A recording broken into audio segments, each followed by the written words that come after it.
ข่าวคนนี้ได้ก็เป็นข่าวรีปุ่นตาผู้เจือนเป็นตุกคิต้าอันนั้นก็เป็นก้นเท่าก้นเกและผู้เจือนเป็นดั้งเป็นอันนอนอยู่ในกูจะนั่นอันนำกว่าตั้งเลยไรจะนั่นกันเนาะ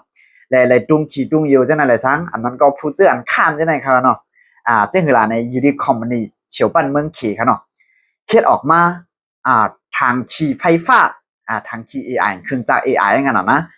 ทางขี่อันไหนเนี่ยมันเดเรียนมาจูเตรียมเจ้าเก่าอยู่เช่าฮังกวยเนี่ยครับเนาะได้ลองตั้งเขาในมีจังหือเป็นจังหือในเขาข่าวมาฮับถามยินกว่าจำกันครับเนาะได้เมื่อไหร่ก็ถึงมาวันที่19 6เดือนปี2026ครับเนาะได้หันข้องข่าวปลายทีวีลงไว้เสียมก้า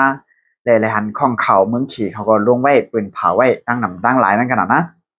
ได้ข่าวเงาในซึ่งหือลาวันในจังไหนมันดีเข้าใจซึ่งหือลาจังก็มาปืนเพบันพี่น้องได้ก็ได้เสียเขาลาวันในจังไหนมันก็ดีเข้าใจนั่นขนาดเนาะเกี่ยวก็ไปลองพี่น้องเขาเจอเป็นก้นเท่าก้นแก่บ่ใครลูกกว่าตั้งเลยไปเลยสังนั้นก็เป็นตุกคิต้าหยับยักตุกข่กินใจกว่าแล้วไปเลยก็หยับแลผู้เจ้าอันเปลี่ยนตั้งเปลี่ยนนอนอยู่ในกูจะได้อะไรสังเนี่ยเปลี่ยนอันดีเตวาขนาดเดี๋ยวได้ก็เขาปืนเพขายออกในเมืองเขียวขนาดเมื่อหลายวันปวดมาในขนาดอยู่ที่เวียงเฉียนให้ที่เมืองเขียวในขนาดเขาก็เปิดออกเนโตเกี่ยวกับไปลองเครื่องจักร AI ตีนังคีนั่นขนาดเนาะเรียนมาจูตีอันเจ้าก็อยู่เช่าในขนาดนะ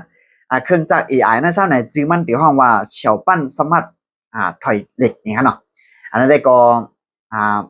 มันตีมาเรียนมาจูเตียนเจ้าก็อยู่เช่านั่นขนาดนะเพราะว่ามันมาเนี่ยจะว่ามัน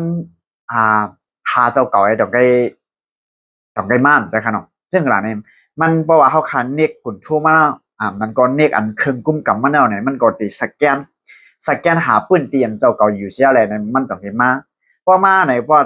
มันมาฮอตเนี่ยก็อยู่ที่เจ้าเก่าก็ขึ้นกว่านั่งใส่เนื้อมันแลเนี่ยพอย่อขึ้นก็เขาก็อ่านไพ่ลงหนังACC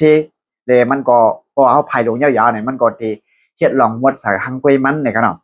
พอย่อเนี่ยเดี๋ยวได้ก็ในเมืองเขียนให้เขาปืนเพคายออกแล้วเนี่ย